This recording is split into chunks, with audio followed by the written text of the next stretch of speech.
afternoon, ladies and gentlemen. You are welcome to the OTL 2020 session on New Opportunities and Directions for Downstream Energy Financing. This session will focus on sustainable financing opportunities for allocating capital towards downstream petroleum projects in Africa, with increased focus on guidelines to improve project viability, standards, and transparency.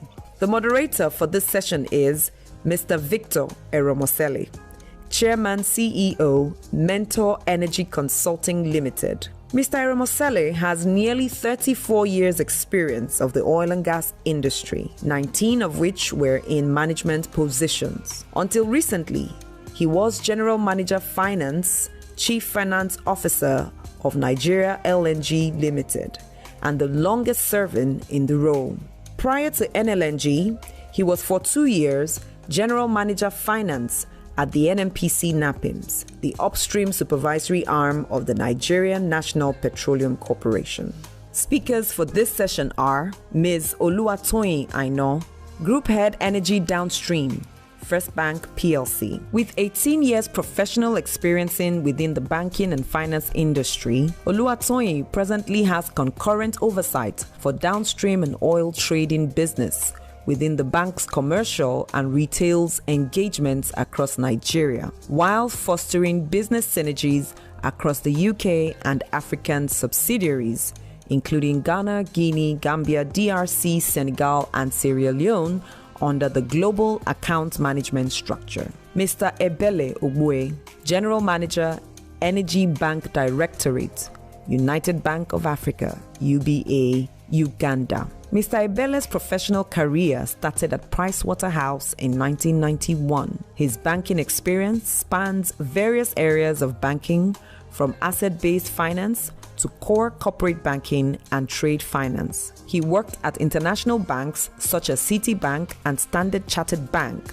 before joining UBA in 2014. Prior to his current role, he was MD CEO, UBA Capital Euro, and Pioneer MD CEO, UBA Liberia.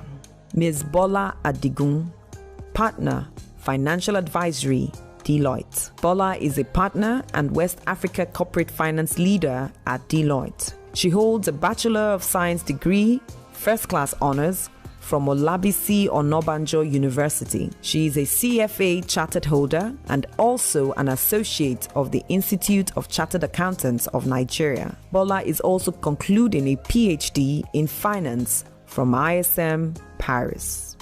Ms. Ronke Onadeko, Consultant, Energy, Ogun State Government. Aderonke is a serial entrepreneur and multi-sectorial professional with about 30 years of experience. She acted as a supervising commissioner for agriculture and also a senior consultant to the governor of Ogun State on energy, power, from 2016 to 2019. She is the lead consultant for Ogun State 5 megawatt independent power plant project with a power purchase and BOT, which is build, operate, and transfer arrangement.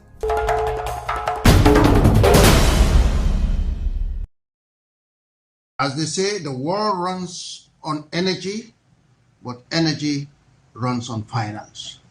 So with Nigeria's downstream, if we take a view of what has happened in recent times, what will we say going forward?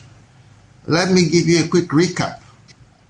In March 2020, in the middle of the pandemic and the Russian-Saudi price war, oil prices plummeted to record levels. Indeed, in a particular case, it went negative. But for our Brent, it went to as low as $14 a barrel, well below $20. But the good news for consumers in Nigeria was that although we were losing a lot of money in terms of revenues from crude oil, we took the opportunity to modulate the petroleum product price, PMS in particular. And therefore, we had pump price going as low in May as 108 naira to a barrel. As oil prices now touch on to $40. And it's been there for quite a while now. It's been in the range of $38, $42 at the most, looking at Brent in particular. Oil prices in Nigeria currently, particularly petroleum product price, PMS, using that as our benchmark, is currently 161, depending on which station you buy per liter. And clearly, there's some change downstream by the Minister of State for Petroleum, Timipere Sylvia, and I quote, "We can no longer avoid the inevitable and expect the impossible to continue." I agree with him there, and therefore, in this new scenario, how do we raise finance and then make progress as a country and as an industry? So we're going to look closely at how this removal of subsidy, which is a double-edged sword, how it impacts financing. So that's all I need to say by way of introduction. The speakers have all been introduced, and all that remains is for us to get started. Every speaker will have an opportunity to entertain us for 12 minutes, and the organizers, 2 minutes to the time, find a way of letting them know that they have only 2 minutes more. At exactly 12 minutes, we will not be rude by unmuting the mic, but it's important that we keep strictly to 12 minutes. The speakers will be in the order: Tony Aino, Ebele Obwe, Bola Adikun, Ronke Onadeko, and then Johnson Tuku, in that order. Yes, And after that, we will discuss the papers for a few minutes, the papers presented. And then we have a list of questions which we've all looked at as members of the panel, and we will chew those questions over a 25 minutes period. And then the audience will have 15 minutes to ask any question or comment. And I'm sure you know what to do. There's a discourse, if you look carefully, and then you can always send your questions there. And we would, and then thereafter there will be a wrap-up at the end. So that's the way we go. So without much ado, I do hope, OTL, you have the slide ready for Tony Aino. May I have the pleasure to call on Tony Aino, who will be speaking on capital allocation to downstream projects, FBN experience within the context of the overall theme, new opportunities and directions for downstream energy finance. Tony Aino, please. Good afternoon, everyone, and thank you, Mr. Romosele, for the very eloquent. I'm very privileged and happy to be here this afternoon to be part of the OTL Africa Downstream Conference while I wait for my slides. Basically, what this slide seeks to speak to is looking at the value chain of the downstream, and with that, we can look at the projects that are viable and the funding mix that we believe would help to make this project, attract the right kind of capital. So our analysis and experience within the industry shows that, across each of the line of the value chain, there are specific projects, like I mentioned earlier, refineries, vessel acquisition, and the best way to go about financing or capital allocation is having a mix of funding, ranging from equity all the way to corporate bonds, commercial papers, DFIs, basically that's the development finance institutions, multilateral agencies, ECA fundings, and of course the commercial banks by way of either bilateral or syndicated loans. And all of these financing types and mixes actually come relevant to the different levels of the value chain at which industry players play, whether you are at the stage of refining or you are more around the transportation and logistics, storage and terminaling, supply and trading, or at the very last end of it where you have the touch point with the consumers, which is marketing and retailing. So next slide will speak basically to the funding mix that and how the life cycle of each company would determine the type of funding mix that should be deployed with respect to financing. And this for us, we believe, is one of the ways and new opportunities that organizations should approach financing. So decision on the funding source and mix for a project should be based on the stage of the company's life cycle, its optimal capital structure, and the project type. So what I've done here is to divide the stages of a company to about 3: the early stage, the growth stage, and the stable or matured stage. So basically, at the early stage of most projects, it's better because at that point is where the equity risk is very prominent. Here, it's advisable that companies look at venture capitalists or private equity firms, angel investors that are willing to take on equity risk. This reduces the pressure on the exit is usually after about 5 years with predetermined return on capital. So usually it's more expensive than debt, but it provides the needed flexibilities that the companies need at this that would make commercial banks comfortable, even foreign banks, to put their balance sheet on the table. Then we go to the growth stage. So at this stage, the company has demonstrated track record in whatever it is they're doing, and they have some cash flows to show for it. So this is mostly the stage where the companies are looking to expand. At this point, then commercial bank loans might make sense. And usually this lasts between 3 to 5 years, either, like I said earlier, bilaterally or on a syndicated basis. For a stage of companies, then you're at this stage, the companies are more capital market, where they can leverage on euro bonds, corporate bonds, as the case may be, if they want to decide to stay within the debt capital. This offers tenors of up to 7 to 10 years, and they vanilla commercial bank loans. And then, of course, equity capital. At that point, maybe you want to, go public, initial public offering, rights issues, and all of those.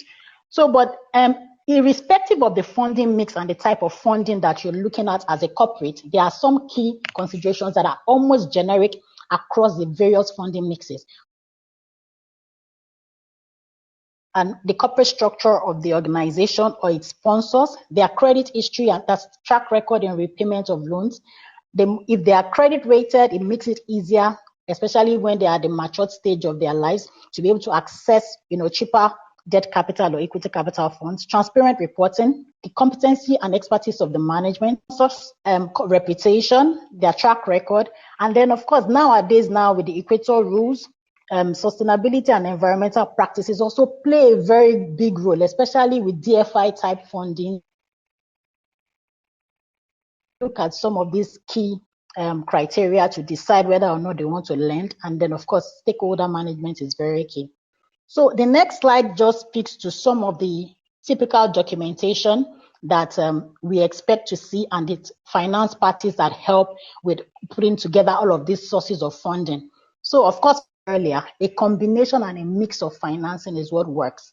And for us, we believe that financial advisory, beyond anything else than just putting balance sheet on the table, is very key at this stage of project finance, because then, depending on the strategy of the company and what the company seeks to achieve, the advisors, and of course, within our group, we have the FBN Quest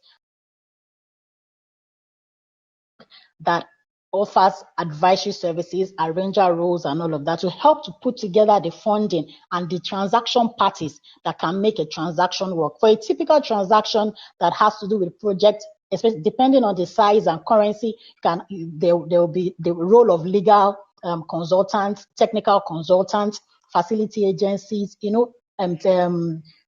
across board, it's a whole plethora of activities, and of course the financial modeling and all of that. So we advise that you just don't jump into financing or choosing the mix that you want, but talk to a financial services institution like ours that offer a bouquet of services that would help you to make the right decisions and choices, because all of this ultimately determines your cost structure and the success of the project. So the next slide speaks to the kinds of risks that we have seen, with project finance and how we can mitigate those risks. So we look at supply risk. That is an aspect that is very important, especially maybe if you're doing refinery financing. The feedstock has to be guaranteed. And then, so what we expect you to do to ensure that is, enter into long-term contracts with upstream suppliers. Construction and completion risk is a major one that also could mess up projects. And then, of course, looking at performance guarantees, completion risk guarantees, operations and maintenance agreements are ways of mitigating this risk. Then the pricing risk is another one that often comes up, and this can be mitigated by entering into, agreed pricing benchmarks, commodity price hedges, and then maybe forward sale agreements. The offtake risk is also very, very key. Usually going into take or pay contracts, confirmed offtakes can help to mitigate this risk. And lastly, the FX availability risk, which is very peculiar to our own country because of the level of volatility and availability of FX. So here we can look at ensuring that projects and their cash flow sources are matched such that there is no currency mismatch. And of course, we can enter into various FX derivative products to be able to hedge the currency risk. So last but not the least, I'll be talking about what we've seen in the past and lessons learned over the years very quickly. So, and that will be my last slide. So basically, what has gone wrong in the past with some of the project finance transactions that we've done had been maybe as a result of the competency of the client or the sponsors, cost overruns, like I mentioned earlier, the fact that the margins of the trade that backs up some of the repayment source for these projects are very thin, high finance costs because maybe the wrong funding mix has been used, inappropriate project location, and where you have a lot of disruptions or vandalization, host community engagement is not very well managed. And what we believe can be the critical success factors, like I said earlier, is getting the right type of financing mix and advisory to help to ensure that most of these risks are mitigated, and being able to make that decision of whether you want to actually do that project using a project finance structure or a corporate finance structure, depending on the stage you are at in the life cycle of your of the project. And of course, with the deregulation of the downstream industry now on stream, and with all of the other things I had mentioned earlier in terms of transparency and corporate governance, these would encourage, attraction of investment flows, both internationally and locally, to fund most of these projects, which we believe will be the backbone, for the progression and the progress of the downstream industry. Thank you very much. Well done. She kept the time precisely. Representing UBA is the gentleman who's already well introduced in the opening video, Ebele Ugbe. So you'll be speaking basically on your subject, which is collaborating to finance CNG-related projects. NMPC has told us CNG is the way forward. And UBA, you're already ahead of the curve. Tell us, what special thing do you do? You have 12 minutes to tell us that. Okay, thank you very much, Mr. Masale, and good afternoon, ladies and gentlemen, and fellow panelists. As Mr. Masale said, my name is Ebele Okwe, and I drive the oil and gas business at UBA. Nigeria, as we all know, is endowed with more gas than oil, and its program, and there came about the national gas policy to unbundle the gas value chain and to find a way to stimulate development. I mentioned there are three main usable forms of natural gas. There's LP, there's LNG, liquefied natural gas, LPG, liquefied petroleum gas, and then CNG. And their use is for both domestic, industrial, and power generation. CNG. When you look at the gas value chain, especially the upstream, midstream, downstream activities in Nigeria, and the activities, especially with regard to the drilling and production of gas, we can see that there's a lot of focus now by and I guess there's always been, but increasingly more by the IOCs and a few of the indigenous oil companies in that space. However, we've noticed that in the midstream and downstream areas, we're still lacking huge investments. So when I talk about midstream, I'm talking about gas processing facilities, liquefaction plants, gas storage facilities, etc. Even gas transport facilities. So we're lacking in that space, and also in the downstream area. when it comes to retail stations for CNG, distribution of gas, marketing of gas. That's an area where we're still lacking, and it's interesting that because we lack in those areas, they actually pose opportunities for us in these areas, in the midstream and downstream areas. When you look at the gas value chain and you see the various activities from the drilling of to the separation of the gas to the processing of the gas to its transportation to the various users, there is actually an industry around each of these stages and phases in the gas value chain, from getting it out of the ground to its final use and its final form, either as CNG, LNG, LPG. And again, this provides lots of opportunities for us in Nigeria. But focusing on gas processing, when the gas comes out of the ground and we're processing it, we can see that there are various uses that gas can be put into. It can be put to gas for power, gas for transportation, gas for residential use, also even gas for petrochemical plants to make produce things like methanol, methane, ethylene, propylene. Those are uses that we can put gas to use, and that's why the federal government has taken it upon itself now to try and drive the gas agenda and the roadmap here in Nigeria. So why CNG? I mean, CNG from all the information that we have is the cleanest form of gas that you can use. It's cleaner than petroleum products because of its low carbon content. We know these days that there's a lot of talk about carbon emissions, etc. Trying to ensure that we try and reduce that to save the environment. So these are some of the benefits which we get from the use of CNG. It's a cleaner fuel. It's cheaper, so economically it's much cheaper than petroleum products. It's actually better for the for engines of vehicles. It runs better than petrol. It is safer than petrol and diesel. And again, that is why the government introduced the National Gas Expansion Program to make CNG a fuel of choice for transportation, as well as the captive power industry. And why do we think that CNG is going to be relevant and continue to be relevant in the national economy?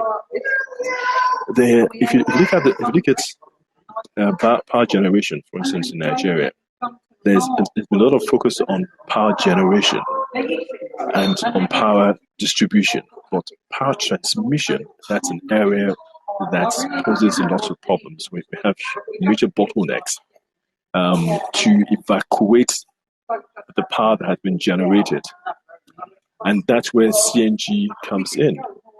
CNG plants can be set up in various locations, and CNG transported to captive power locations to generate power. As one example is one of our customers called Green Fuels, set up to supply CNG to the island's power project on Marina. Why is this? Because even if we generate 10,000 megawatts of power, because the transmission infrastructure is not well maintained, the ability to evacuate that power to get it to the final users is in question. and that's where CNG comes in. You're able to move the CNG to locations to help generate power. Also, there is the issue around the gas pipelines. It takes time, and there's a huge investment to have gas pipelines constructed. CNG, again, being able to set up CNG plants, move the CNG to those locations is one of the benefits that would derive from having and using CNG. However, setting up a business to compress natural gas, there's a need to have feedstock, and that feedstock is natural gas. And right now, NGC and a few of the IOCs are entering into gas sales and purchase agreements. So it is critical that when you're setting up your CNG plants, you have easy access, quick access to natural gas. Going through the agreement, which you're going to sign with the natural gas suppliers, ensuring that your legal people go through it, and it is economically viable. It's an economically viable business and project. Looking at legalese around that. So it's important that when you're setting up CNG plants, you've given this a lot of thought. Proximity to feedstock. I thought it would best use the example of green fuels. Set up in 2007. They're doing great things. They got funding initially from Export Credit Guarantee Department in the UK through HSBC, but they got refinanced through BOI. So BOI is working with the central bank to provide different intervention funds. We do have the CBN 300 billion sector support facility, the BOI 300 billion power and airline intervention fund, the CBN 250 natural gas expansion program. So there are various funds out there that companies who are interested in setting up CNG facilities can access, working with a bank like UBA that has done so with green fuels. We'll look at your business plan, try and determine, for instance, your organizational integrity. Sorry, Mr. Chuku, you've already exceeded your time by 1 minute. Okay, well, so these are the we're going to have a hard stop now. You're going to have a hard stop. All right, thank you very much. Thank you. We're going to move on, yes. We're very all right, thank you. Time. I warned you in advance. Yeah. Okay, so now, thank you very much, UBA, for excellent insight into CNG and all that it has. Now we're going to get somebody who is not a banker, but advises banks. She just moved from one to the other. I thought bankers were the only ones who moved between places. But she's now in Deloitte, and she's a partner in Deloitte. So she'll be examining a very interesting subject: strategic partnership with oil traders and emerging trends. So you have your 12 minutes starting now. So we're calling now on Bola Adigun. 12 minutes. Thank you very much, Mr. Mosele. It's a pleasure to be here. Bola Adigun, I'm a partner at Deloitte, and I head the corporate finance business across West Africa. I was just waiting for a few seconds for my slides to show. Again, it's a pleasure to be in your midst and also to have this highly esteemed panelist. So just waiting for my session. Thank you. My slides. Okay, so next slide, please. As Mr. Victor mentioned, I'm speaking on the strategic partnerships with major oil traders as a source of attracting financing into the sector. Like Mr. Victor rightly mentioned, financing is at the bedrock of development, right? And if you want to be able to attract the right type of development into the downstream sector, then financing is a critical component. And then how do we structure it such that the sectors and the players in the sector, in downstream sector, are able to attract financing using strategic partnership? That's the core of my presentation this afternoon. On this slide, we are looking, so my slide is split into across three major areas. The first is an overview of the downstream, the Nigerian downstream sector. So looking at the value chain. The second is sector at a glance, and then the third part is drilling down into the strategic partnerships. How can you make it work? What are the critical considerations? So in terms of the sector value chain, it's split across three. One is the sourcing/refining, the other is the storage, logistics, and distribution, and then the last part of the value chain within the downstream is the retailing and marketing. With regards to the sourcing and refining, we know that the refined products consumed locally are either imported or they are refined. They are refined locally, and we know that the refineries currently are not operating at optimal capacity, which then results in about 90% of the locally consumed refined products being imported. It's also public knowledge that NIPC is the major importer for now, looking at all of the current industry dynamics. And NNPC imports majorly from Europe and North America using a direct sale, direct purchase agreement in which it sells crude to major refineries which are internationally recognized, and it buys refined products from them. The second part of the value chain is the storage and logistics. And here the logistics for pushing the refined products down is either via pipelines, waterway transportation, or road transportation. From there, we go into the retailing and the marketing, which involves depots, road transportation, and then retail, and then the retail stations. Storage and distribution is majorly by vessel operators, oil marketers. Of course, you have a regulator always ensuring that there are quality checks in place. The industry is also very, very regulated. We have PPRA, DPR, NNPC, and the likes, ensuring the sanity with regards to the activities across the value chain.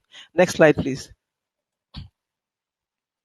So on this slide, we just look at the downstream. I know that there's been a lot of presentation around about the sector, the players, and this slide just speaks to how integrated the industry is, right? And you have some key players between IPMAN, MOMAN, PPMC, where they control the majority of the depots and the retail station in the country.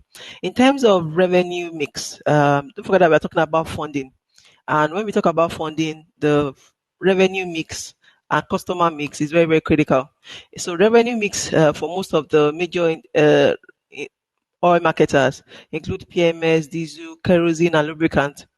And customer mix is from your service stations, your fast food, and your convenience stores. Next slide, please. So I tend to spend a bit of time on this slide, which speaks to how then do you structure strategic partnerships between oil marketers and major oil traders, such that you're able to attract funding. Now, strategic arrangements do work, and we have some success stories locally in the market. An example is NU, which is a strategic partnership between Folawiyo Energy and Glencore. So what are the critical factors to ensure that this arrangement works? So when we say, we are saying a strategic arrangement with an independent, a local oil marketer, and an international oil trader like your Vitol, Glencore, Trafigura, Litasco, in which, and you have to understand how to make it work would involve what is in it for both parties. The oil trader is looking for markets, is looking for retail strength where he can push volumes, right? While the oil marketer is looking for access to financing to further enhance its capacity, to enhance its expansion, right? So what are the considerations? How do you structure such that you're able to attract this kind of funding? And of course, the industry and the economy is able to benefit. There are about 5 critical considerations, and I'll go through them very quickly. The first is the fiscal infrastructure, and it's not in any particular order. I'd mentioned that the oil trader, before he's going to write the check for $10 million to the oil local party, is looking at your physical infrastructure. So what is your retail strength? How are they located? Are they all concentrated in the southwest, or do you have a national reach? What storage capacity do you have? What is the size of your depot? What's the location? Do you have a jetty? So the physical infrastructure of the player is critical. It's always easier to then leverage on that based on financing from this oil trader. The other part is your operational capability. So what are the products that you have operational capacity in? Is it PMS, diesel, LPG? Do you have your own lubricant brand? And are you willing to collaborate? What kind of volumes are you able to push on a month-on-month basis? These are some of the critical considerations that will go into the structuring, and it's such that you're able to attract the right financing party. The other part is financial capability. You agree with me that financing your financial capability is very, very critical, because you want to have the right kind of leverage, right? You don't want to be over levered. You want to have the right kind of cash flows to attract the right of financing that you need.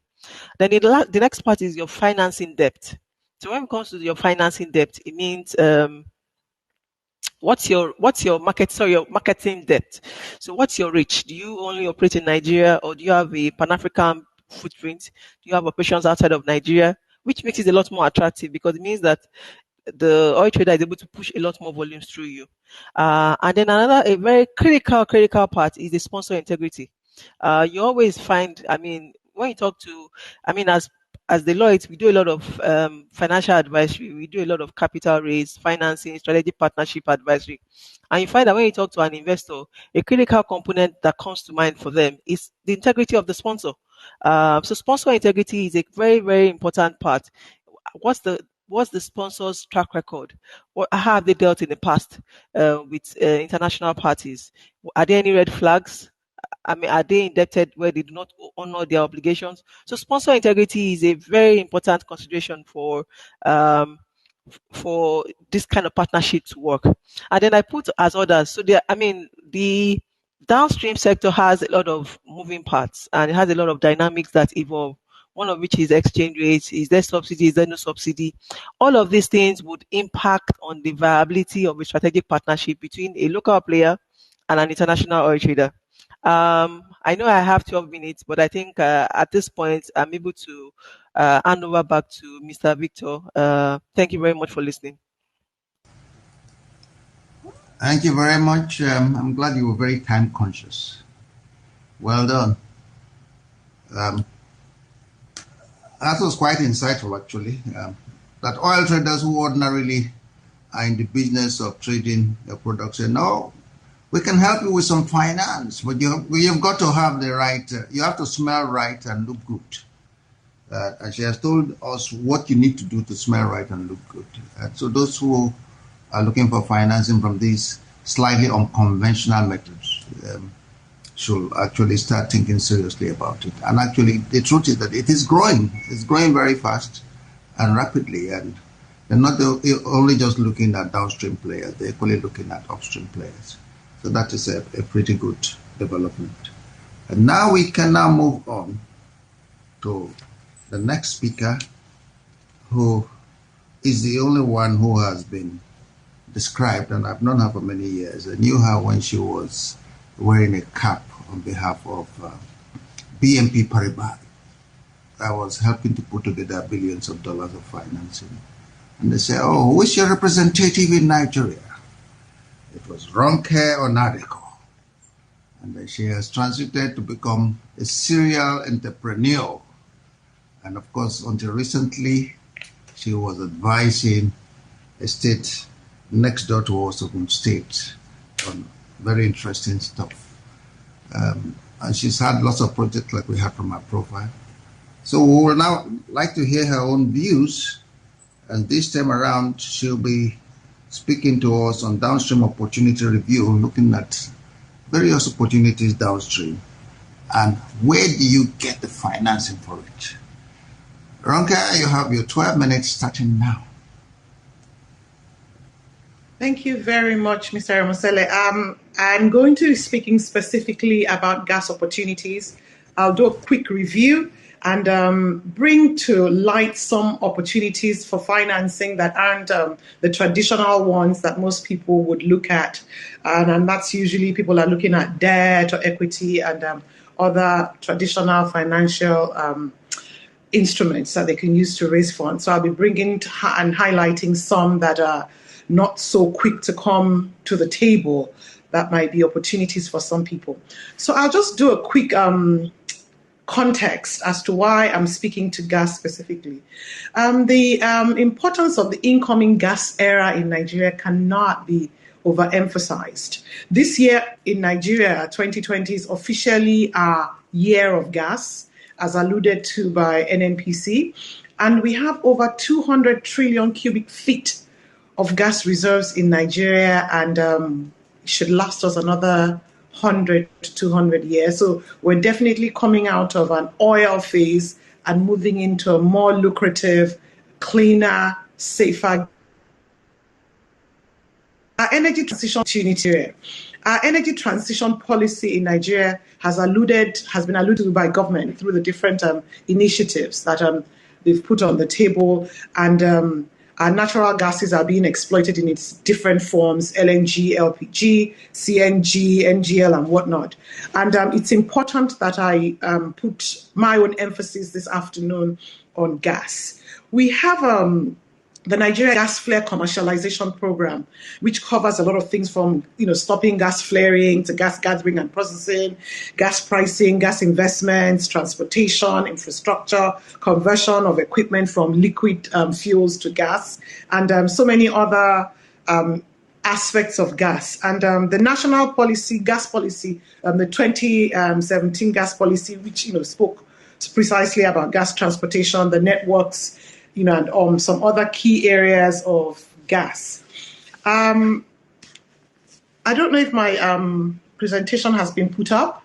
Oh, okay. I'm just speaking still to the next slide. Thank you. Next slide, please. And my goal this afternoon is to aim and focus our attention on the kind of policies and frameworks that are in place and how we have to manipulate those frameworks and policies to get the most out for businessmen, for the Nigerian economy in terms of revenue going to government, as well as to the private sector, people who want to engage in business in this climate. And then what are the energy development paths that exist? Where are the opportunities? What is gas being used for? What can you do in the gas area that would use gas as, for example, a feedstock? And who are the people who can finance businesses and industries in this space? So we're going to look at how to create opportunities for government and businesses, employment for our young people, economic stimulation in these times where, we're almost in a recession, if not, we're just coming out of one, and so, it's likely we're going back into another recession, and also to deepen and widen the opportunities for investors who are looking at Nigeria as an investment destination. The last point for this is, how do we actually focus on domestic utilization of our gas, as well as the sub-region of West Africa and also international markets? What sort of gas utilization projects should we be aiming at, and how do we capture gas projects to make sure that we're not degrading our environment, and to make this project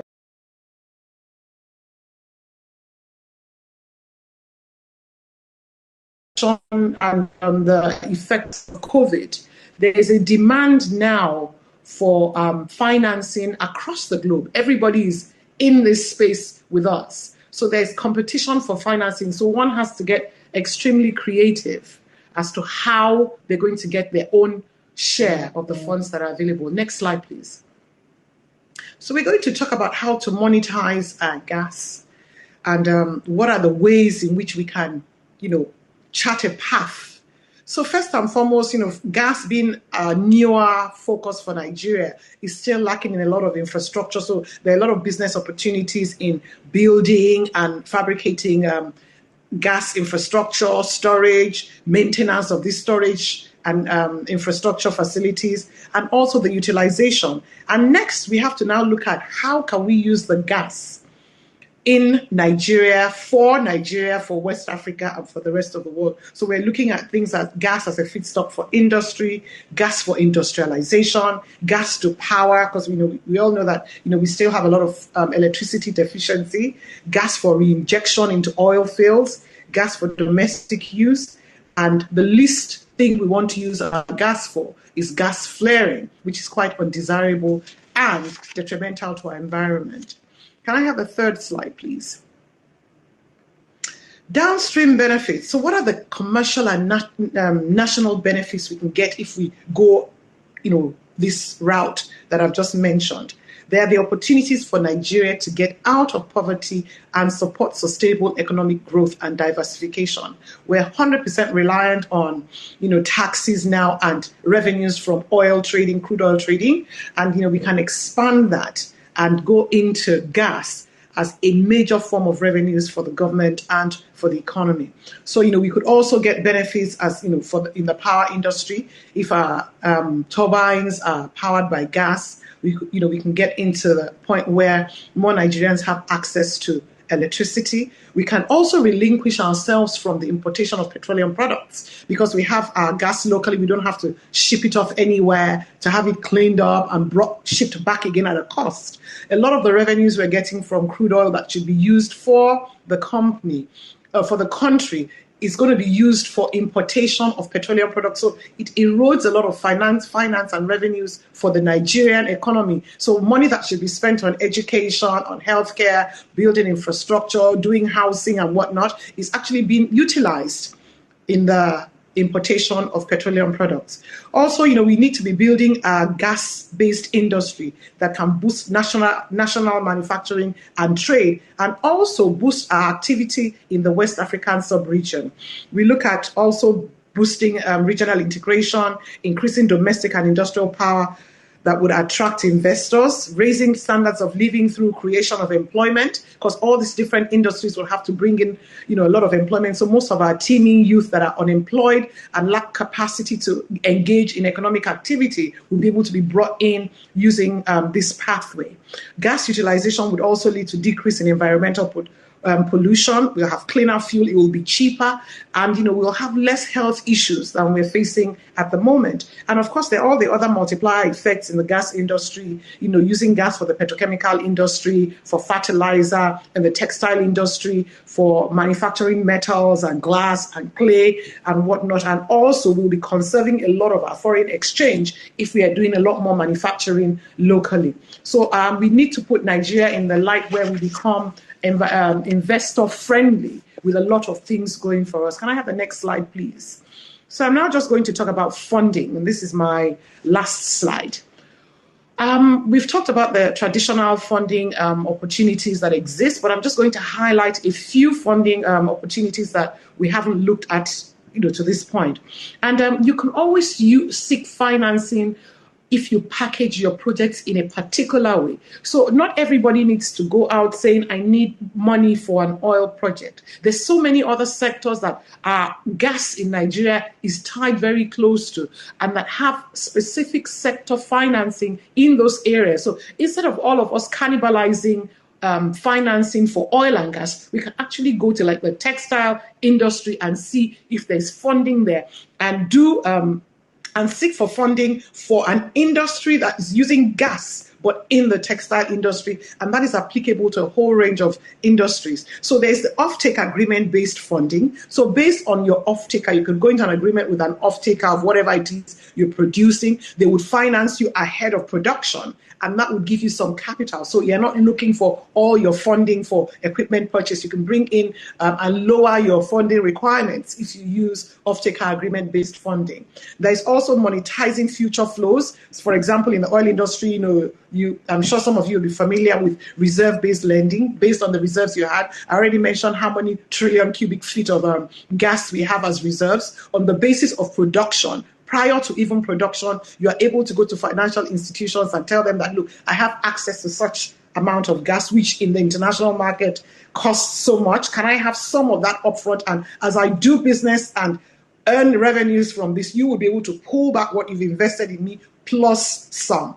And also you can raise capital based on future revenues, like pre-export financing. And then there are also the green bonds, the climate smart bonds that people can access, where if a project is positively environmentally friendly, you can access funding from this sort of bonds. There's also the impact investment and sustainable bonds, which will subsidize your project cost. So instead of just going to the bank to collect 100% of what you want, you can actually access this sort of funding to reduce the amount of equity and debt you're going to the traditional financial institutions to access. And then, of course, there's carbon credits. In a country like Nigeria, where carbon resources are very low in sulfur and very low polluting, we have access to carbon credits. And there are some countries where there are very high demands for low pollution. So they need the credits we have. So if we're able to do the environmental impact assessments on our projects, and we can prove that we have very low emissions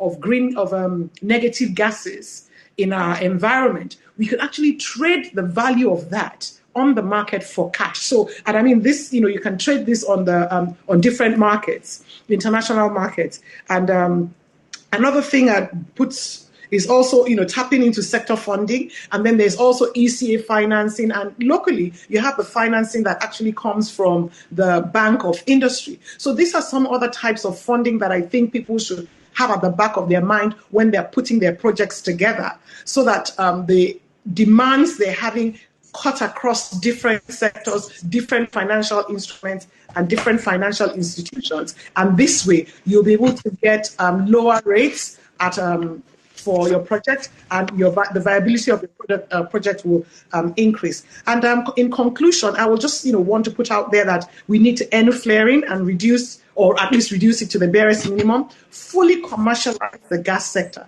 to make sure that gas is looked at as money. So anything we're looking at in the gas space, we should be looking at money, making sure that the value-adding aspect of gas use is the highest, that we can use gas as a product, and then also drive harder the existing policies and frameworks that the government have put out. There are a lot of opportunities out there, but nobody's following through on them, and we're not deriving the actual benefits we're supposed to do. So we need to go back to government and lobby and make sure that all the initiatives they're putting in place are yielding the kind of dividends that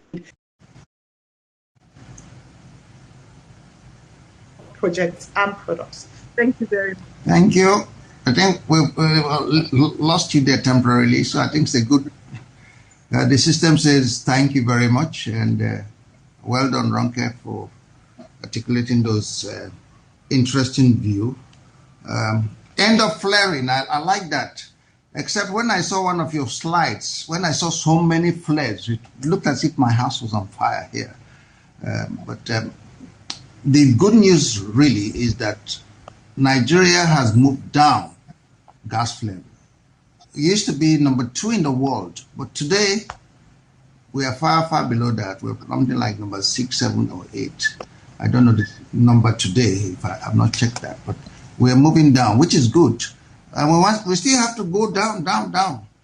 And it was nice to see that we have up to 100 years of gas, but I'm sure you won't have that 100 years because your vehicles will be electric and so on. And you may not need much of that gas later, but in the next 30 to 40 years, gas remains the transitional fuel going forward. And so we should take maximum use of that. Well done. So it's a very good time to move to the last presentation for this session X. Johnson Chukwu, he's a sandwich between the consultant and the banker. They prefer to call themselves asset managers, but they're not bankers in the classic sense. And in the downstream, there's a lot of asset to manage. And clearly, he will be speaking on a very interesting subject, which he will announce himself. So, Johnson Chukwu, are you ready? You have 12 minutes starting now.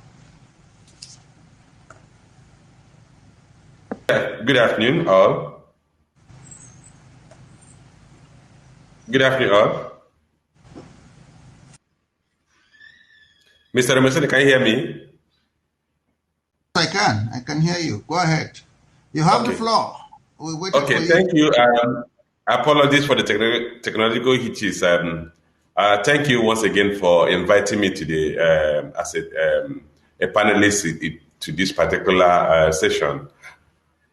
I'm going to be speaking on the funding for financing of downstream investment. And I'm also going to speak on what those who have been able to overcome those constraints have done, as well as what other operators can learn from what the successful operators have done. I don't know if they can share my presentation now. Okay, so basically I'm going to be addressing the barriers to attracting funding for Nigeria's downstream oil and gas sector.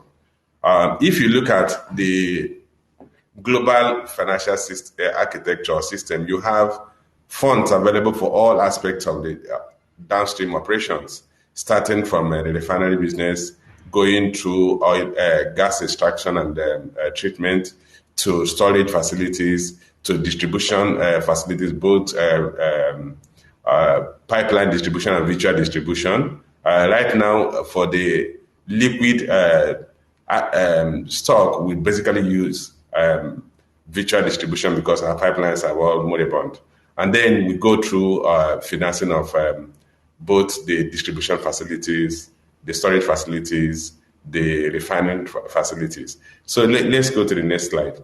And the basic thing here is that there are several funding sources available globally, not just in the country, but all over the world. You have primarily, if you look at the structure of funding in the Nigerian downstream sector, you realize that most of the operators have actually been funded by own equities. I mean, the presentation made by the lady from First Bank said there are about 71 tank farms in Southwest alone.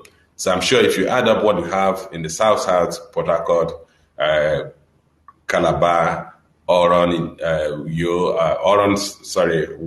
and Ogara, you may have more than 100 tank farm facilities in the country. But interestingly, many of these facilities are not functioning. And the reason why many of them are not functioning is principally because of lack of access to funding. So in as much as most of those funding we either built from owner's equity or built from a mix of owner's equity and commercial bank loans, you also realize that operating capital, operating liquidity is lacking for those operators, and you realize many of them are currently shut down. The another source of funding we saw that went into that sector, funding the sector, is commercial loans. Two of the bankers had actually presented and have also told us that they have been in positions to provide commercial lending to operators in that sector. But in a lot of instances, we saw mismatch between the tenor of those commercial loans and the cash flow from the assets that they funded, which led to, in many instances, to default. Then you have funding sources, including corporate bonds. Corporate bonds could range from local currency bonds as well as foreign currency bonds, such as Euro bonds. But these are largely accessed by operators who have been institutionalized. They have public equity issuance. These are also applicable to those operators that have been institutionalized. And then you have private equity funding. We've seen a number of instances where private equity funds went into either acquisition of what we may call brownfield assets or investment in greenfield assets. And then one of the presentations I was also been on, attracting strategic investors to finance the downstream assets. We've seen instances where strategic investors come in the form of Araco owners to finance the critical assets of the downstream operator. We also see in instances where original equipment manufacturers or OEM also provide funding for the assets in terms of building those assets at the onset. Let's go to the next. I understand we only have 12 minutes, so I'll just try and compress everything within those 12 minutes. So if you look at these funding sources, despite the funding sources, you realize that a lot of operators in that sector have not been able to attract funding that is required to realize the purpose of their business. As of April 2018, 45 private refineries licenses have been issued by the Department of Petroleum Resources only one of them, Niger Delta Petroleum Resources, had started operations and is basically only producing AGU or diesel. 28 of those licenses expired by the end of December, had expired by the end of December 2018. There are 4 government refineries, all of them are currently not producing. And we're going to be speaking on why are these 45 refineries that we are giving license, why couldn't they start operations? Or why couldn't they even build the assets? Which is basic thing that forms the basis of my presentation. Why are we finding it difficult to access funding? What are those constraining factors that are making it difficult for operators in the downstream sector of Nigeria's oil and gas sector to access funding? Let's go to the next, and we just look at those issues that have limited access to accessing credit. One of which is the commercial and legal framework of the downstream oil and gas sector. What am I referring to here is that until these past few months, we've seen a downstream sector. If you look at, for instance, the petroleum downstream sector, we saw a situation where the government continued to pay subsidy or implement a subsidized pricing regime that made it difficult for any operator to set up a refinery locally. And that's one of the major constraining factors that made it difficult for the licensed refineries to access credit to fund the operation, because the implication of having a subsidized pricing regime is that when you produce, because your cost of production will likely be above the market price, you are only bound to say to the government agency that buys. And if for any reason you are not in the good books or friendly with the government, that government agency, you are not able to sell your product within the local market because your production cost is higher than the market price. And that under that such commercial framework, no funder will provide you funding to actualize that asset. That was a major constraining factor to a lot of people who had licenses to build refineries as they try to access funding from the local and international funding market. Then the ownership structure. Most of these businesses are owned by individuals, mom and pop businesses, where you have a single critical investor who is not willing to admit other investors in the business. So you have a key man risk. Beyond having a key man risk, you do not have appropriate governance structure that will give a lender or a fund provider the assurance that the funds is going to provide will be well managed. So that was one of the factors that made it difficult for people to put in money to invest in or lend to that sector. Then you have the issues of lack of appropriate financial records, where the operators do not have the financial records that could form the basis for any third-party fund provider to assess their financial position, to assess their credit standing, as to want to provide funding to them. There are also issues of historical records of loan failures in that sector. If you recall, a lot of if you go to the loan books of the banks, which I'm happy 2 of the banks are here, you realize that operators in the downstream sector account for a reasonable percentage of the weak or delinquent credits. So lenders are very wary of lending to a sector where you have a lot of default.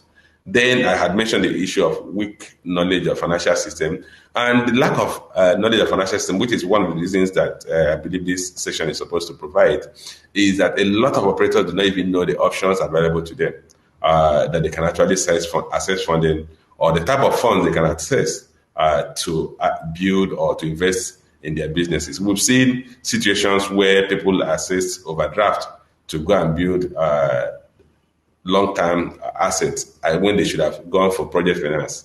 And in those instances, the tenure of the overdraft matured long before they could actually even complete their construction, and they were now required to pay, and which led to default.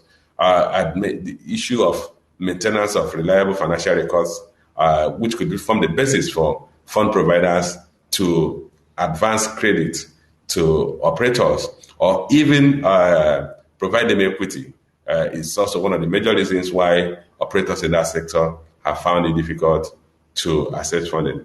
I must not forget the fact that A lot of business operators in this sector are informal in nature. And one of the things I always tell people, look, if you look at the operators in that sector that have been able to access long-term funding, one of the things they did was to formalize their businesses. Look at Dangote. If you recall, about 20, 30 years ago, Dangote was more of a trading business. But with the listing of Dangote on the floor of the Nigerian Stock Exchange, it became easy for people to understand or see through their corporate governance standards and be in positions to provide them long-term credit or other forms of funding. They are also able to access equity funding because they are listed on the exchange and they have the equity market is limitless to the amount you can access. Let's go to the next slide. Okay, so the key thing we want to look at, how do you scale these hurdles of funding? Next. Sorry, that's your final slide, please. Okay. We just go to the next slide. I just go past this. I mean, we know Dangote is doing a 65. Okay, well, the lessons for those who are successful is that they have adopted strategy to mitigate the favorable legal and regulatory environment through location. Dangote refinery is located in a free trade zone where they could export without being subject to Nigeria's customs tariff. Many of these companies have become structured and they now have good corporate governance standard that could form the basis for anybody to assess their credit worthiness, to lend to them.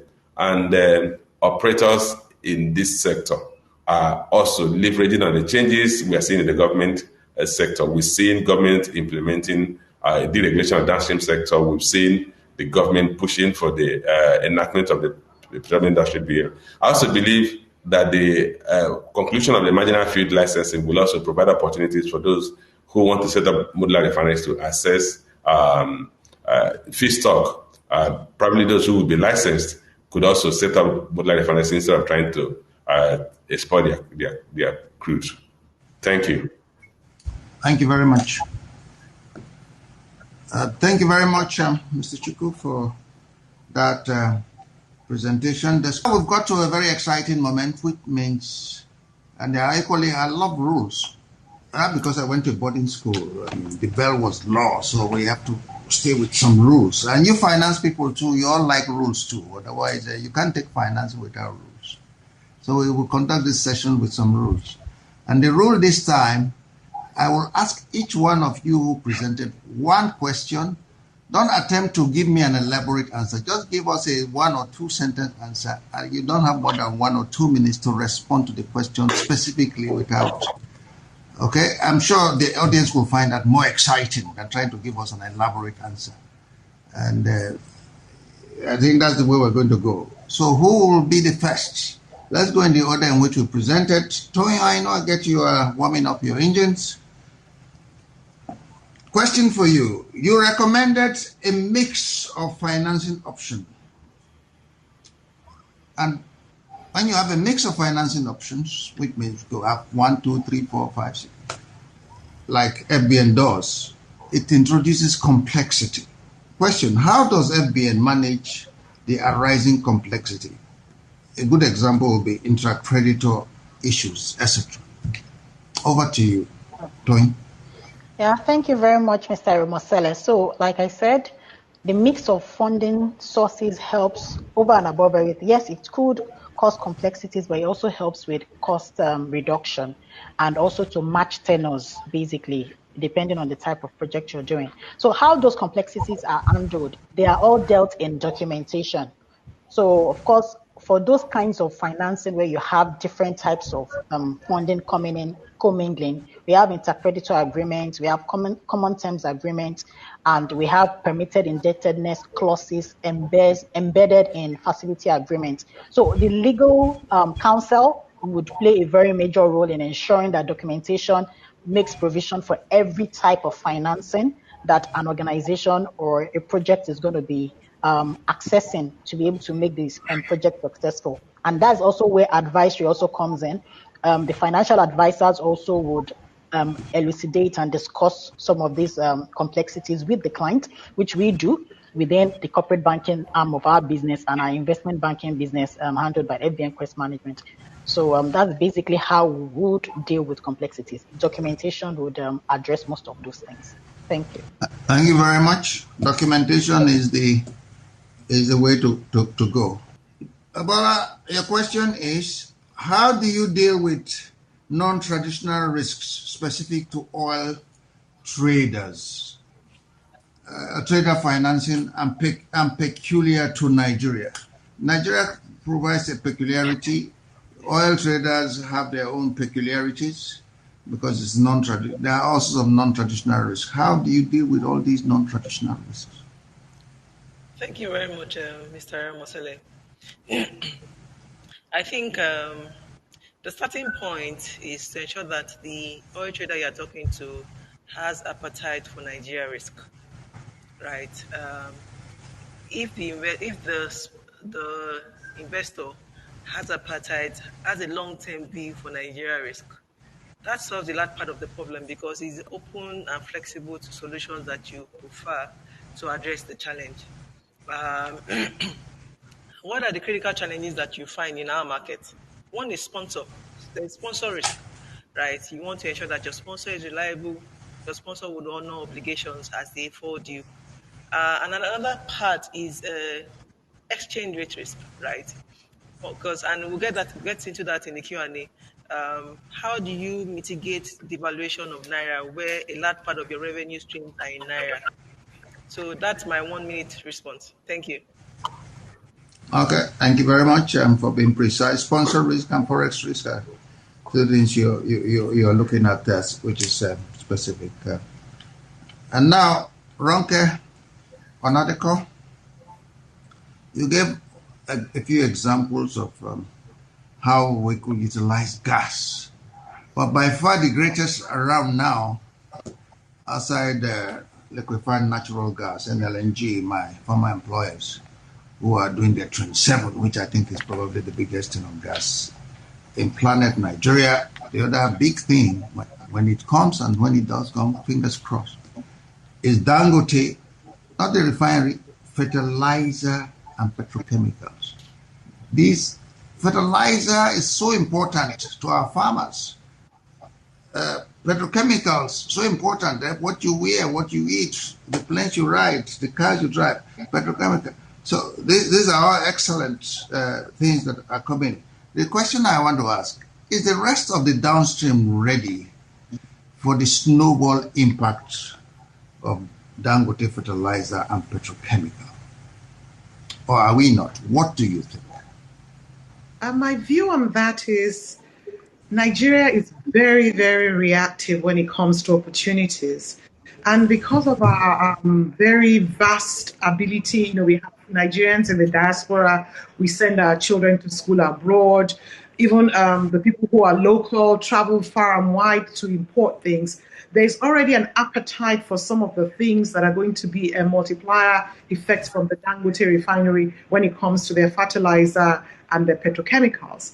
So I can envisage that immediately Dangote starts production, we're going to see springing up across the entire nation, new industries, new capabilities, and we're not adverse in Nigeria to bringing in expertise when it comes to setup. So I can see that Chinese people will come in, Indians will come in, Europeans will come in to work with Nigerians to set up. The key thing for us at that time is to make sure that we have a very short period where we learn from them, we transfer the skills and capabilities, and start to run on our own so that we're not spending so much of what we're earning paying people who are going to take the money out of the country. So I actually see it in a very positive light that Nigeria will become more industrialized, more of our inputs and feedstock will be used locally, and 200 million people are a lot of people to satisfy. And then we have to even look at the West Africa sub-region as well and Sub-Saharan Africa. So I see it as a positive going forward.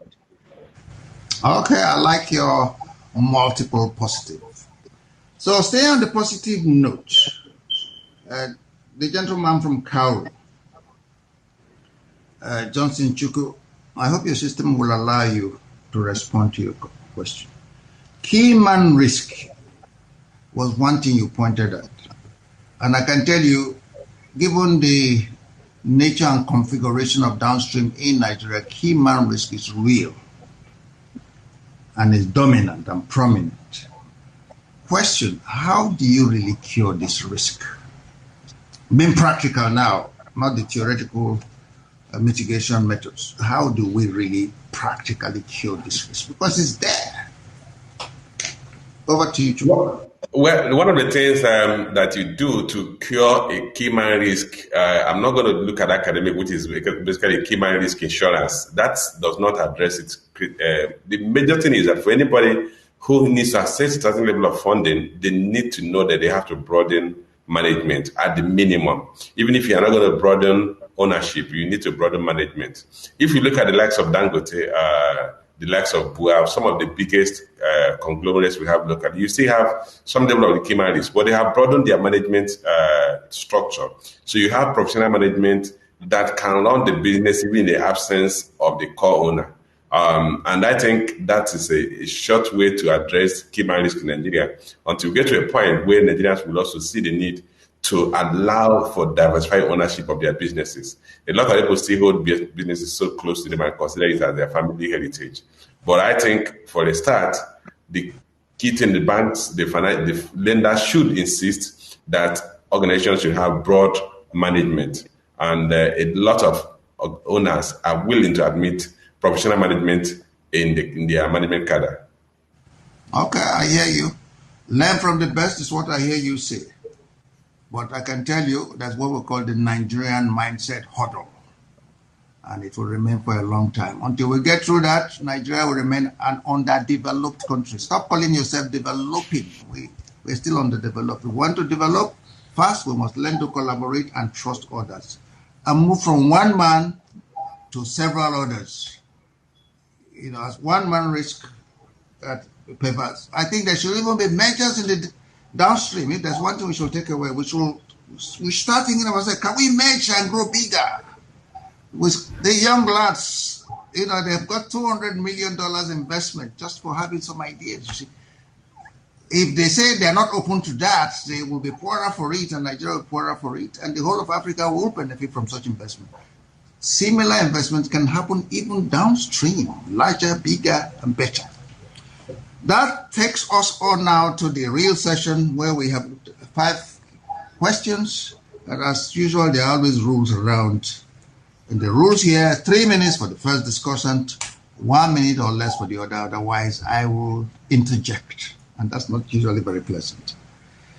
So the first question in that list, for 3 months, PMS, otherwise known by the ordinary man as petrol, has been enjoying a non-subsidy pricing regime in Nigeria. What is the implication for downstream investment and financing? I hope your system will allow you, Jesse. Yes, absolutely. Absolutely. The implication of the government's effort, I call it effort because there are still a lot of issues to be addressed if we have to fully deregulate the downstream sector. We still have to address the issue of equalization. We still have to address the issue of single importer of the product and who distributes to the rest of us. So, but starting from the benefit that we're going to get from that is that once we fully deregulate, you're going to see local refineries come up. I'm also always ready to say this. The Dangote refinery is an export-oriented refinery. It's being established in an export-free trade zone, which is outside our customs zone. So it's not really a local refinery. Granted, it will export to the local market. But we're also looking at local refinery will come up. Without deregulation, you're not going to have that. Deregulation will ensure that we have the refineries. The refineries will beyond creating employment, it will also lead to a reduction in the demand for foreign exchange, which could lead to a stabilization of our foreign reserve and as well as moderation in the fluctuation we've seen in our exchange rate. Again, you will see refineries will create jobs and produce feedstock for a lot of industries, including pharmaceutical industries. So you're going to see an expansion in the supply of feedstock or raw materials to several sectors of the economy or several other industries that draw from the petrochemical industry.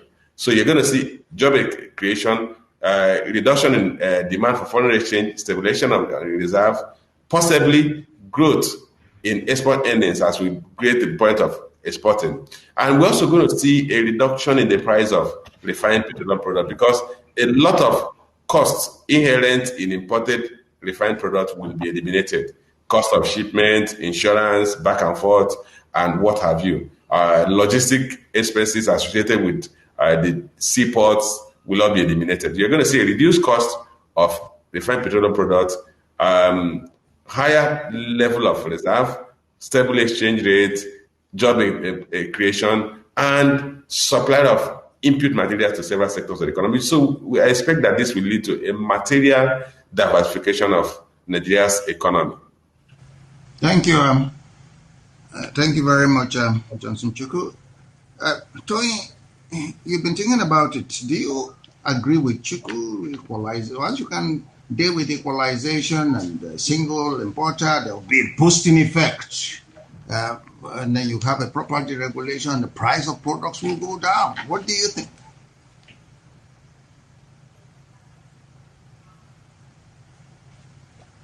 Sorry, is that question for me, Mr. Romosele? Yes, Tony. Okay, so I missed the first part of it. Can you just recap, please? No, I'm just summarizing what he said. I mean, given all he has said, what do you think? Do you agree? And what is the implication? He says there will be a boosting effect.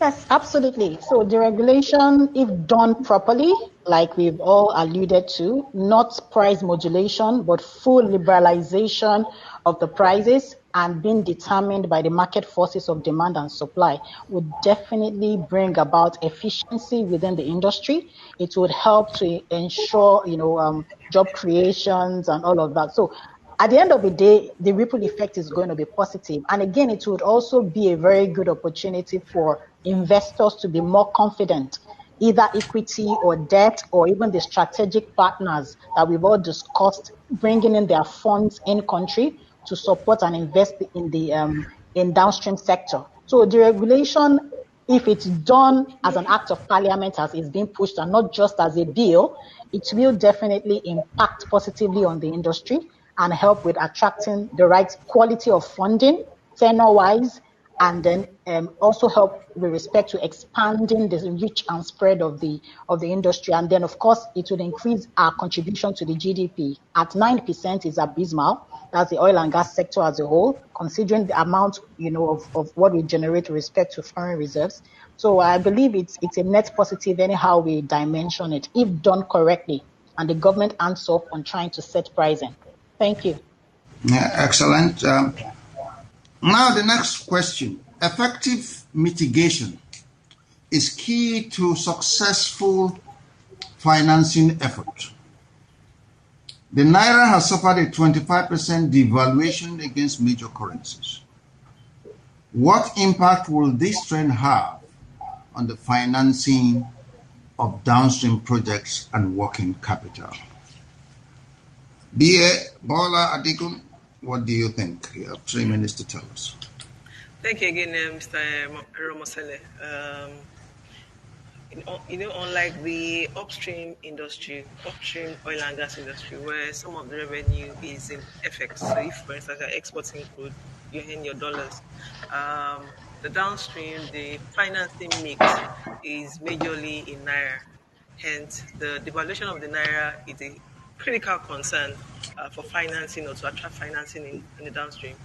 In order to ensure the right funding, currency matching, to ensure the right currency match for projects, that means that some investors will not be able to provide financing in the downstream sector where revenue is 100% Naira.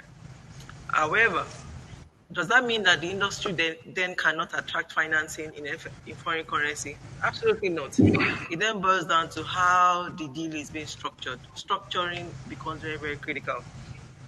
And it means that the project you're looking to finance vis-a-vis the kind of financing you're looking to raise, whether it's equity, debt, MES, there needs to be the right mix. So the project cash flows must be robust enough to be able to accommodate some devaluation shock and still be sufficient to meet your obligations.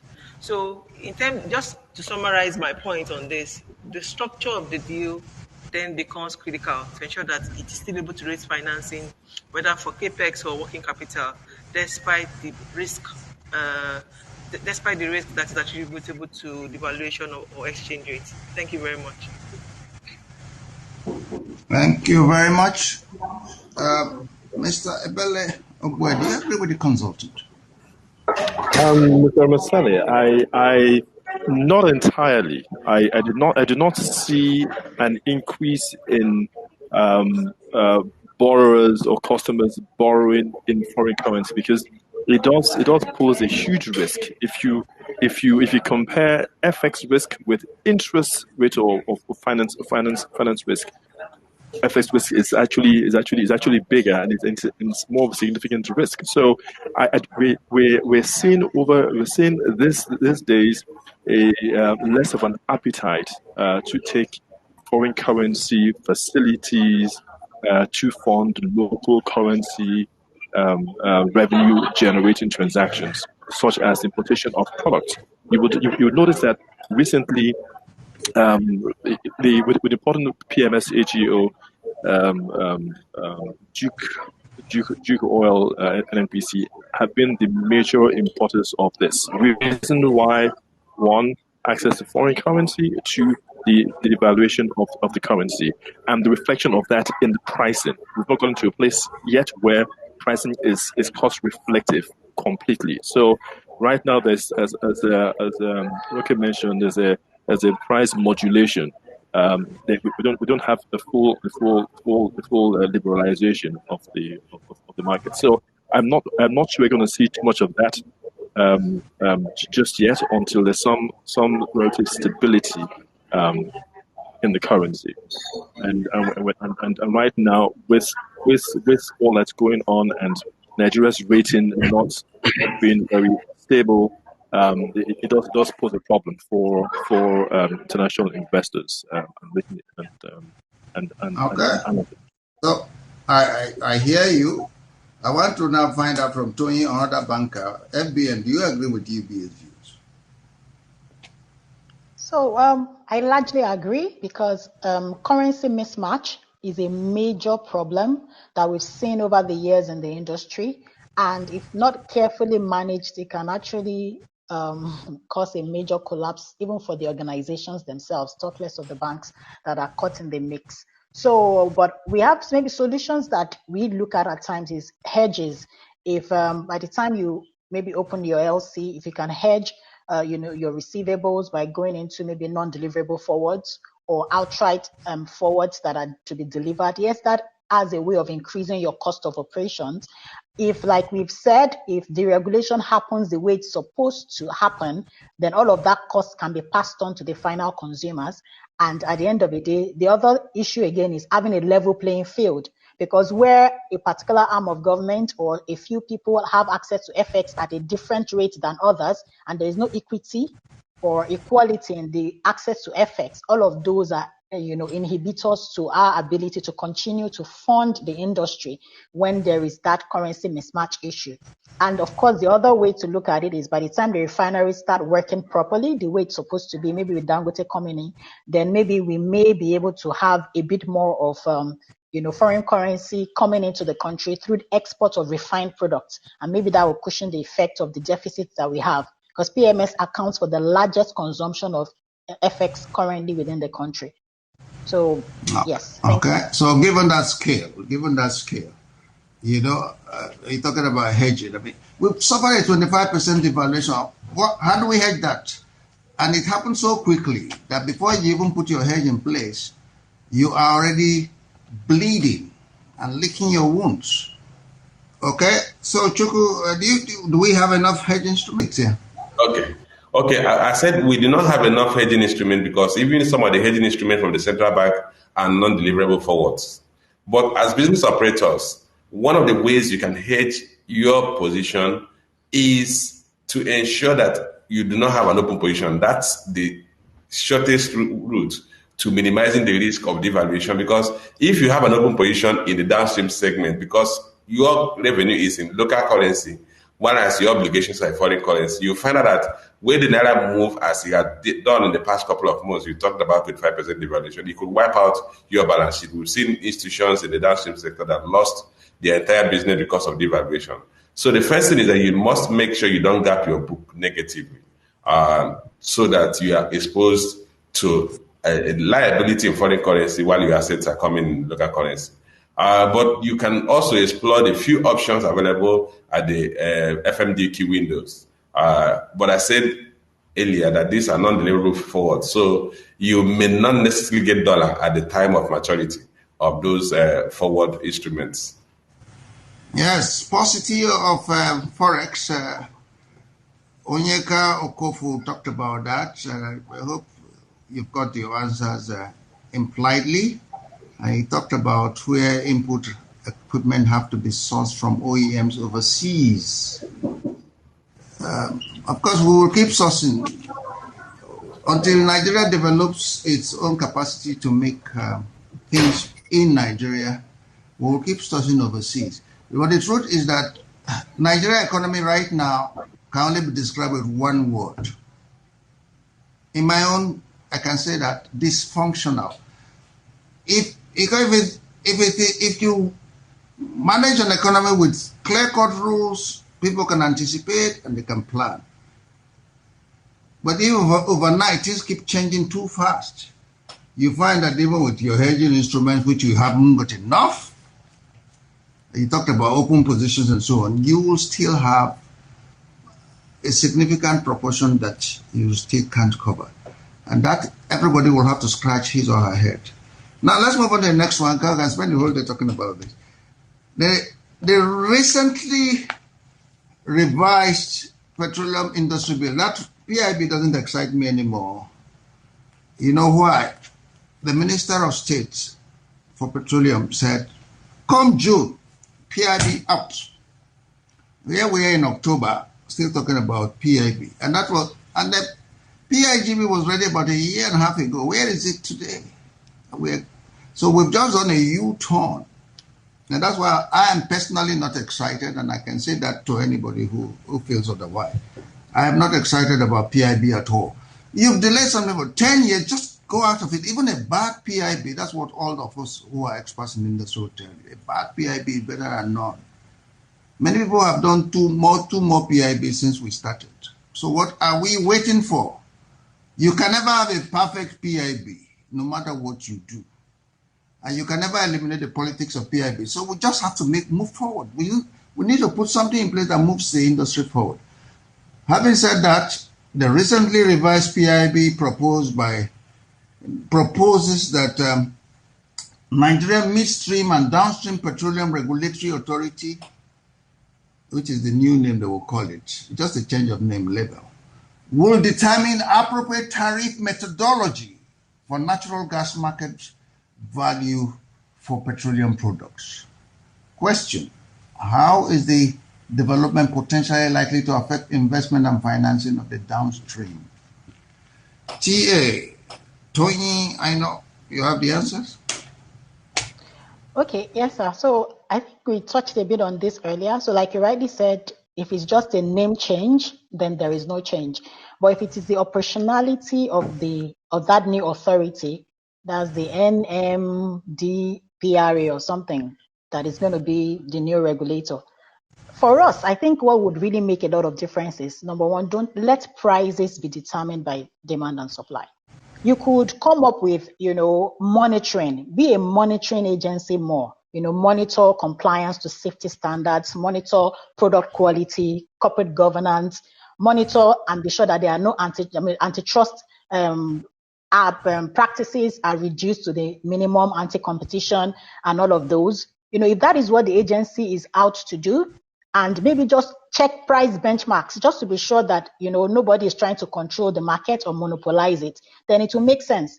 But to the extent that they are using an opportunity to maybe sneak in the control of prices and dictatorship of prices like we had before, that may result again to subsidy, then it wouldn't really make much of a difference. So to the extent that everybody is able to view and they are convinced that this new agency in the new name that is coming in for downstream specifically, it's a very good one, because then there is a focus on the industry in particular rather than lumping every value chain together, downstream and midstream. And all of these measures are put in place. I think we'll be able to attract better investment, especially foreign investment, from investors. Thank you. Okay, so she thinks it's a very good idea, but talks about monopoly control. Look, whether you like it or not, the downstream industry in Nigeria is run by, I'm sure those of you who are trying to now categorize in this are all oligopolists. That's oligopoly in use. So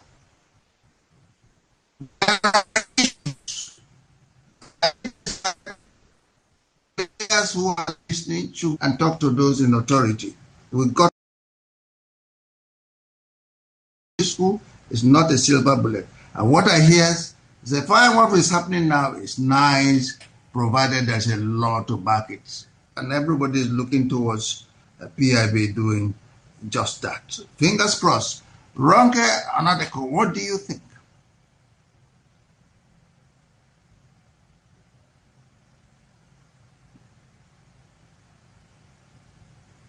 Can you repeat the question, please?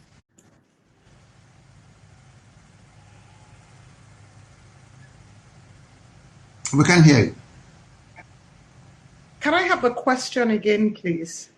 Oh, I said quite a lot. I'm not going to repeat myself. All I can tell you is, given all we know about the new PIB and what it will have, and given the nature of the beast called downstream, okay, the question is, how is the development potentially likely to affect investment and financing of the downstream sector going forward? Okay, for me, there are three critical things that I need. I hope will come through in whatever version of the PIB gets passed. First and foremost is the independence of the regulator from the day-to-day running of the downstream sector. I think first and foremost, everything should be commercially driven. The regulators should remain as regulators and not actors and regulators as we have currently. Currently, we have NNPC and PPMC, their subsidiary, be the largest importers of petroleum products at the moment, which should not be the case. They own retail stations, so they are competing with who they're regulating. And I mean, those are the things that bring about distortions. More than that, they actually have access to foreign exchange at cheaper prices or more liberal financial terms from the central bank. So it doesn't give, there isn't a level playing field for other participants in that space to come on the scene and do what they have to do. So there's almost a reliance now still, despite the deregulation, the somewhat deregulation, nobody is importing PMS, for example, because it doesn't make any sense. Your money cycle is too wide. The competition is not fair. And the access to favorable terms and conditions compared to what NNPC has doesn't exist. So we're not able to understand and get the value from the deregulation that we've had and liberalization we've had so far. So I'm hoping that the PIB would be able to address some of these things and put NNPC in a box as a regulator and take them out of the commercial space where they're competing with private enterprises, investors, and the likes. I guess what PIB is trying to do is actually to remove NNPC from regulating anything. So if they do that, I'm sure we will all be in a happy place. But without NNPC playing the role it has played, given the nature of the beast, which is the Nigerian economy, we will not be in this position. It could easily have been worse. Because in certain situations, they'll say, sorry, at this exchange rate, we will not import anything. So we just have to get it right. This is not nuclear science, and I'm sure all we need to do in Nigeria, just do what everybody does in economies that work well, and it work well in Nigeria. That has always been my view. The next question is, Malam Melek Yeri, the GMD of NNPC, very timely, has hinted that from December 2020, LPG and CNG will be widely available for power generation and for vehicles, respectively. This energy switch development could have far-reaching implications. Question for you all, panelists. Where is the silver lining for investors and financiers going forward? So, EO, you want to take a shot? Yes, Mr. Masas. Thank you very much. Well, we do see lots of opportunities in the gas storage and transportation, acquisition, and construction. With this initiative by the GMD of NNPC to try and push the utilization of LPG and LNG. I mean, right now we see lots of idle and moribund product storage facilities scattered across Nigeria and Lagos, Warri. We feel that these are going to start being converted to gas storage facilities. It actually become necessary to set up gas compression stations and even auto LPG CNG conversion centers, and we've seen that there are a few companies that have actually moved ahead with this. Companies like Auto Express, OMAA, that are actually assembling now buses locally with dual fuel solutions, petrol, CNG, and companies like NIPCO, Green Fuels, again with auto LPG conversion centers in, for instance, Benin and also. So we do see lots of opportunities in that space. Even with structured local wholesale retail LPG trade through the formation of, I believe they're going to be called regional distribution centers at state levels, the macro distribution centers at local government level, and the micro distribution centers at world level. We'll again see a lot of this happening and being driven by state governments. See, Lagos State is actually driving this already. There will be incentives for the purchase of gas, LPG, CNG used from the likes of NGC, and even tax incentives. So we believe that there will be lots of positives that will be derived from using and setting up CNG plants in Nigeria. Thank you. Good. It appears there was full consultation with the sector and UBA. I hope you're not one of those driving it, because you seem to have actually bought it completely wholesale buying. JC, any other views? What I would add to that is that what the GMD NNPC is trying to do is going to introduce a new, expand the value chain and the business opportunities in the downstream segment of the oil and gas sector. My colleague there had already mentioned the possibilities of having a lot more gas plants, LPG and CNG. But again, you also have, it will also extend to the point of the mechanical engineers or the vehicle assembly plants and vehicle repair plants, because we now need to retrofit some of these vehicles to be able to have dual power source, gas and fuel. Today, 99, if not 100% of vehicles in the country are using fuel only. You now need to retrofit them to introduce gas cylinders as part of their energy sources. And that will create a lot of jobs, a lot of job opportunities within the economy beyond what obtains directly from the oil and gas sector expansion that we witness. So, but I don't think December is a realistic timeline, because these vehicles do not currently use gas. We have to make them to use gas, and then we also have to build that facility, those facilities to be ubiquitous around the country. Today, you only have gas fuel dispensing stations around the country. You do not have those gas plants around the country. You only have them mostly concerning the urban areas. So a lot of investment is going to go there, and I hope the banks, beyond what the central bank said they're going to put into it, will also be ready to provide funding. Okay, thank you. But Mr. Ogboe said there are lots of moribund facilities that will be done, so it might actually happen. So let us look at it and hope that it really does happen. NNPC has said it, I'm sure they have more facts than we all have here. And that's why it's happening. Now, the last and final question. One good development for many, many years, there was several people going to queue for refineries, and they never built one. All they were interested in was to get allocation of crude oil. Only one did, Niger Delta. After many years, they did. And it's now a colossal success. Everybody now wants to imitate them. And the result is that we now have at least two. Walter Smith Refinery on the east of the Niger Delta and the Ologbo Edo Modular Refinery on the west of the Niger Delta. One of the several trains have just been commissioned, 5,000 barrels per day. It might be small, but it's a very good start. The Ologbo Edo Modular will shortly commence operation. Both are raising finance using novel approaches. I don't need to, those of you who are conversant with the space know what those novel approaches are. Any lessons learned, and are the approaches sustainable? RO, you want to take a shot? Okay, two things about local when local companies who have grown organically go into the market, the solutions they usually come up with are very homegrown, and they are born from the unique challenges that we face locally.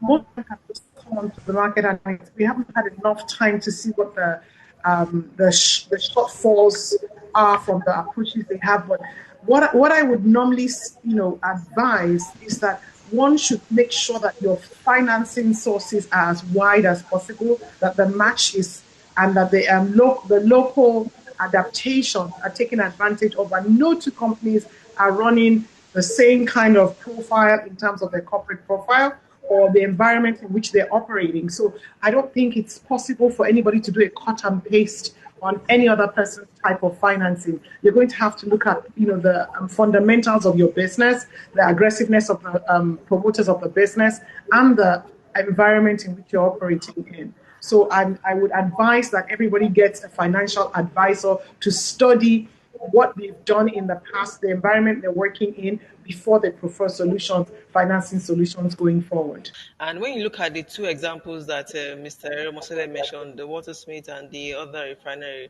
in terms of what can we learn, some of the critical components are that you need to have the right structure, you need to have the right consortium members, and the consortium members herein would include having the right equity partners, which would help de-risk the project and make it bankable and attractive to a third-party debt provider or MES provider.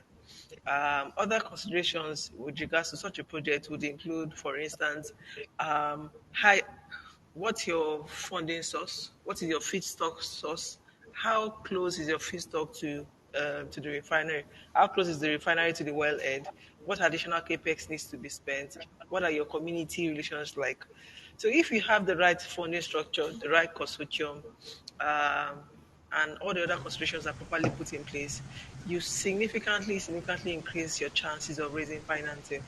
Another thing is to also leverage government intervention that is available for the sector, such that you're able to raise financing, you're able to reduce your overall cost of financing. So, for instance, one of the refineries had NCDMB as an equity partner. It is leveraging the avenues that are available to you to increase the viability of your project. That will go a long way in. It's a long way. I think to a large extent we've done, the panelists have done a lot of justice to the issue of assessing funding, the different options available in the market, the different segments of the downstream sector, opportunities in all the segments of those sectors, and the unique need to fund assets based on their peculiarities. We've said here that it's not a plug and play thing in terms of funding. You have to look at the risk profile of the customer. You have to look at the nature of the assets. You have to look at the cash flow prospects of the assets, location of the asset, all the risks associated with the assets. And then you now need to get appropriate advisory on the right funding source. We talked about mitigation of exchange rate risk. We talked about opportunities. We talked about opportunity that will be created by the petroleum industry bill when it is finally enacted. We talked about the need to fully deregulate downstream petroleum industry and remove all forms of subsidy, allow for free interplay of market forces so that we can optimize the benefits of a deregulated downstream sector. I think on that note, we can bring this session. So thank you all on behalf of the organizers, on behalf of the moderator, for a great job you guys have done. Thank you.